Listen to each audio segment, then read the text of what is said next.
This channel does not promote any violent, harmful, or illegal activities. All content provided by this channel is meant for an educational purpose only. Cancer Healer Center, a new beginning. এই মুহূর্তে একটা বড় খবরের দিকে নজর রাখতেই হচ্ছে। পানিহাটি পুরসভার চেয়ারম্যানকে পদত্যাগের নির্দেশ পুরমন্ত্রীর। বড় খবর, পানিহাটি পুরসভার চেয়ারম্যানকে পদত্যাগের নির্দেশ পুরমন্ত্রীর আজই। মলয় রায়কে পদত্যাগের নির্দেশ ফিরহাদ হাকিমের। অমরাবতী মাঠ বিতর্কে নাম জড়ানোয় মলয় রায়কে পদত্যাগের নির্দেশ, এমনটাই সূত্রের খবর। বড় খবর এই মুহূর্তে, ব্রেক করছি আমরা। পানিহাটি পুরসভার চেয়ারম্যানকে পদত্যাগের নির্দেশ পুরমন্ত্রীর।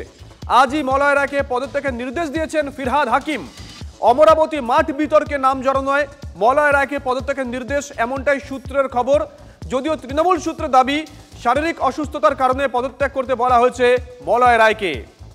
আরো বিস্তারিত জানবো, অনন্ত আমাদের সঙ্গে রয়েছেন টেলিফোনে, আমাদের সহকর্মী। অনন্ত, কি জানা যাচ্ছে? দেখো, গত পরশুদিনই দলীয় তৃণমূলের রাজ্য স্তরে তার মিটিং হয়েছে। যে সভাতে ছিলেন পৌরমন্ত্রী, তিনি নিজেও ছিলেন সেখানে। তিনি যিনি মলয় রায়, অর্থাৎ বর্তমান যিনি এই মুহূর্তে যে তিনি রয়েছেন পৌর প্রধান, তাকে তার জায়গা থেকে রেজিগনেশন দিতে বলা হয়েছে, পদত্যাগ করতে বলা হয়েছে। দেখো, আমরা দলীয় সূত্রে যেটা জানতে পারছি যে, বা সূত্র মারফত যেটা জানতে পারছি যে অমরাবতী মাঠ, সেই অমরাবতী মাঠ বিতর্কে তার নাম জড়িয়েছিল। এছাড়া দলীয় সূত্রে যে আরেকটা আমরা যেটা জানতে পারছি রাজ্য স্তরে, যে তার শারীরিক অসুস্থতা, সে ডায়ালিসিস পেশেন্ট, সে পৌরসভার নিয়মিত আসতেও পারেন না, চিকিৎসাধীন থাকেন।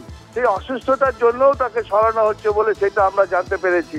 তবে এই মুহূর্তে এটা নিয়ে কিন্তু পানিহাটি, কেন ব্যারাকপুর শিল্পাঞ্চল, এই যে চেয়ারম্যান বদল, এই চেয়ারম্যান বদল নিয়ে কিন্তু রাজনৈতিক স্তরে একটা চাপানত শুরু হয়েছে।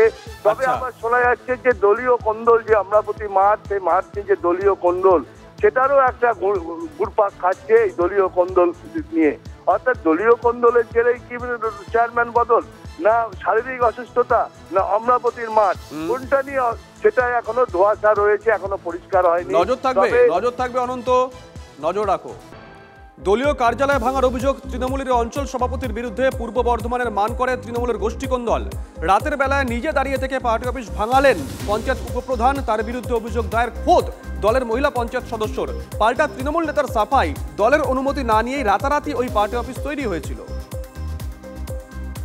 আইসিডিএস কেন্দ্রে নিম্নমানের খাবার দেওয়ার অভিযোগে বিক্ষোভ অভিভাবকদের। সকালে আইসিডিএস কেন্দ্র খুলতেই বিক্ষোভ, শোরগোল ভগবানগোলা 2 নম্বর ব্লকের সরলপুর আইসিডিএস কেন্দ্রে।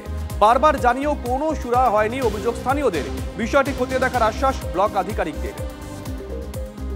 জঙ্গলের রাস্তায় দাপিয়ে বেড়াচ্ছে 3টি দাঁতাল, আতঙ্ক বাঁকুড়ার গঙ্গাজল ঘাটিতে। হাতির তাণ্ডবে 60 নম্বর জাতীয় সড়ক থেকে বাগদা যাওয়ার রাস্তা কার্যত বন্ধ হয়ে যায়। পরে হাতিগুলো নিজে থেকেই জঙ্গলে ঢুকে পড়লে রাস্তা দিয়ে শুরু হয় যান চলাচল। হাতির আতঙ্ক নিয়ে এখনো বাসিন্দারা আতঙ্কে রয়েছেন।